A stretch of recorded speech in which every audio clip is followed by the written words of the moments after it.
안녕하십니까. 부동산 신탁 담당 오지민입니다. 이어서 부동산 신탁 IO 발표드리겠습니다. 2026년 부동산 신탁업에 대한 인더스트리 아웃룩은 비우호적, 크레딧 아웃룩은 부정적입니다. 키 이슈 항목을 살펴보면 부동산 관련 사업에 집중된 업종 특성상 부동산 경기에 따른 영향이 클 수밖에 없겠습니다. 지방 분양 경기 침체가 주요 부정적 요인으로 작용하고 있습니다. 2026년 부동산 신탁업의 인더스트리 아웃룩은 비호우적입니다. 신규 수주가 줄면서 수익 기반이 약해지고 있고 대손 부담도 당분간 이어질 가능성이 있습니다. 여기에 지방 부동산 경기가 침체된 영향까지 더해지면서 재무 건전성 회복 속도는 예상보다 더딜 것으로 보입니다. 신규 수주 위축으로 수익 기반 약화가 지속되고 있습니다. 2025년 금융당국의 책임준공 관련 가이드라인 도입 이후 보증 범위가 축소되며 책준현 신탁 수요가 급감한 상태입니다. 일반 차입형의 경우에도 지방부동산 침체 지속으로 2026년에도 수주 회복은 어려울 전망입니다. 왼쪽 하단의 산업합산기준 수주 실적을 보시면 2023년부터 수주 실적이 이전의 절반 수준으로 위축되었습니다. 오른쪽의 그래프에서 나타나듯 토지 신탁 보수 감소세가 이어지면서 신탁사의 핵심 수익 창출원이 약화되고 있어 수익성 회복은 당분간 어려울 것으로 보입니다. 대손 부담은 2025년 대비 다소 경감될 것으로 예상하지만 소송 대응 부담 등을 고려할 때 전반적인 대손 리스크 해소에는 시간이 필요할 것으로 보입니다. 왼쪽 그래프를 보시면 산업합산기준 당기순이익은 2024년에 이어 2025년 3분기까지도 순손실을 인식하고 있습니다. 이는 책준 사업장의 대규모 대손 인식이 주된 원인입니다. 특히 책준 기한 내 준공을 위해 투입된 신탁 개정대와 소송 회피를 위해 대지급한 PF 원리금에서 손실을 크게 인식하였습니다. 이들 자금은 상환순위가 후순위에 위치해 회수 가능 가액이 낮고 이에 따라 대규모 충당금 설정이 이루어졌기 때문입니다. 책임 준공 관련 부실 부담은 2024년에서 2025년 정점을 지나 2026년에는 다소 경감될 전망입니다. 이는 가운데 그래프에서 확인할 수 있듯이 책임 준공 만기가 2024년에 가장 집중되어 있었으며 2025년까지 대부분의 사업장이 준공 단계에 진입함에 따라 만기가 도래하는 사업장 규모가 줄어들기 때문입니다. 또한 2025년까지 인식한 충당금 설정률이 키스 커버리지 기준 약 70%로 높은 점도 부담 완화 요인입니다.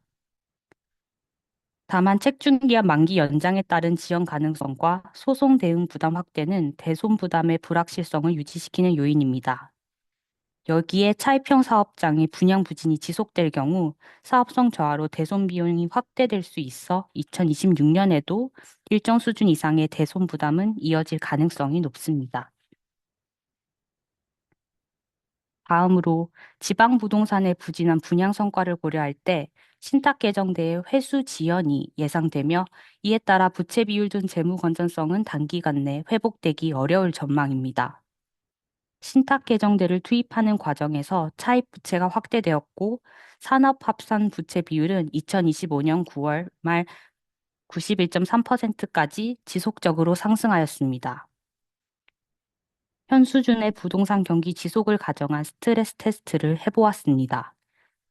2026년 6월 예상되는 키스 커버리지 평균 부채 비율은 131%로 현재 수준 대비 소폭 상승하는 것으로 나타납니다. 이는 신탁 개정대 회수가 지연되며 차입 부채 감소가 어려운 상황이 반영된 결과이며 책임 준공 미이행 관련 손해배상액은 반영되지 않은 기준입니다. 2026년 부동산 신탁업에 대한 크레딧 아웃룩은 부정적입니다. 낮아진 수익성과 더불어 신탁 개정대 회수 지연으로 인해 재무 건전성 회복이 지연될 것으로 보입니다.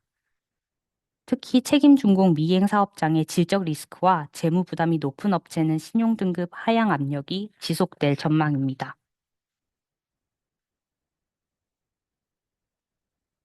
다음으로는 주요 모니터링 포인트를 두 가지 선정하고 이에 대한 답변을 정리해 보았습니다. 첫 번째는 부동산 신탁업의 대규모 적자 원인입니다. 현재 적자의 가장 큰 원인은 일부 금융계 신탁사들의 책준형 개발 신탁 관련 대규모 대손 인식으로 보입니다. 아래 그래프에서 붉은색 레이블로 표시된 1,000억 원 이상의 대손을 기록한 4개사 모두 책준형 사업장에서 큰 폭의 대손 부담이 발생한 것으로 파악됩니다. 책준 관련 대손 부담은 두 가지로 나누어 볼 수 있겠습니다. 하나는 책준 이행을 위해 투입한 자금의 대손, 다른 하나는 책준 미이행으로 인해 발생한 대지급금, 소송 충당부채 등 소송 관련 충당금 적립 부담입니다. 연도별로 대손 인식의 주된 사유를 보면 2024년은 책준 만기가 가장 집중된 연도로 기한 내 준공을 위한 신탁 개정대 투입이 크게 늘며 대손이 급증하였습니다. 반면 2025년에는 손해배상 리스크 확대에 따라 소송 회피 목적의 PF 원리금 대지급이 증가하고 금융감독원의 충당금 산출 적정성 점검 이후 일부 업체가 대규모 상각을 반영한 것이 주요 요인으로 나타났습니다. 2026년에는 2024년, 2025년에 나타났던 서프라이 수준의 책준 관련 과도한 대손이 발생하지는 않을 것으로 전망합니다. 다만 책임준공 미이행 소송 리스크는 단기간 내 해소가 어려운 상황으로 소송 충당부채 같은 우발부채 부담이 향후 대손 변동 요인으로 남아 있습니다. 두 번째는 책임준공 미이행 소송 리스크가 신용도에 미치는 영향입니다. 책임준공 미이행 관련 1심 패소 사례가 누적되고 있어 부동산 신탁사의 신용도에 부정적인 영향을 미치고 있습니다. 다만 업체별로 미이행 사업장 수와 자본 대비 익스포저가 매우 상이하므로 업체별 영향은 차별화될 것입니다. 저희가 대주단의 주장을 인용하여 대출 원리금의 전액을 배상하도록 판결될 경우를 가정해 보았습니다.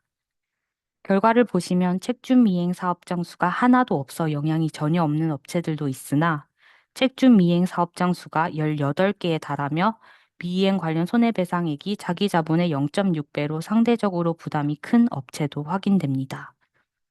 전반적으로 볼 때 책준형 위주로 성장해온 금융계 신탁사들 중 일부 업체의 자본 대비 부담이 높게 나타나고 있습니다. 책임 준공 미행 사업장의 질과 익스포저, 손실 규모, 자체적인 재무 재능력 등을 종합적으로 고려하여 자본 대비 부담이 과중한 부동산 신탁사를 중심으로 신용등급 하향 압력이 지속될 전망입니다. 이 경우 계열의 재무적 지원 여부가 신용도 판단의 중요한 요인이 될 수 있습니다.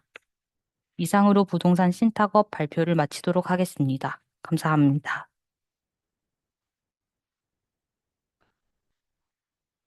네, 금융지주 안에서 신탁사를 부실자회사라고 보는 시각들이 요새 좀 있는 것 같은데요. 2026년도에도 이런 상황이 계속 이어질 걸로 보시는지, 신탁사를 둘러싼 시장 상황이 앞으로 어떤 식으로 전개가 될지에 대해서 궁금하다고 질문 주셨습니다. 이 질문에 대해서는 다시 위지원 실장님께서 답변 주시겠습니다. 네, 답변 드리겠습니다. 앞서 발표 내용에서도 좀 나왔지만 간단히 요약하면서 말씀드리겠습니다. 작년에도 금융지주 계열 부동산 신탁사를 중심으로 굉장히 큰 대규모 부실이 발생했죠. 대규모 부실의 핵심은 책준형 개발 신탁이었습니다. 책준 관련 대손 부담은 저희가 크게 두 가지로 나눠서 좀 생각하셔야 되는데요. 우선 내년에도 부실이 발생할지에 대해서 가장 중요한 요인은 책준 만기가 어떻게 분포되어 있는지입니다. 책준 만기는 2024년에 가장 많았고요. 2025년에도 컸습니다. 하지만 2025년까지 대부분의 사업장이 준공 단계에 진입했기 때문에 이 책준 이행과 관련된 대손 리스크는 확실히 감소 국면이라고 보셔도 될 것 같습니다.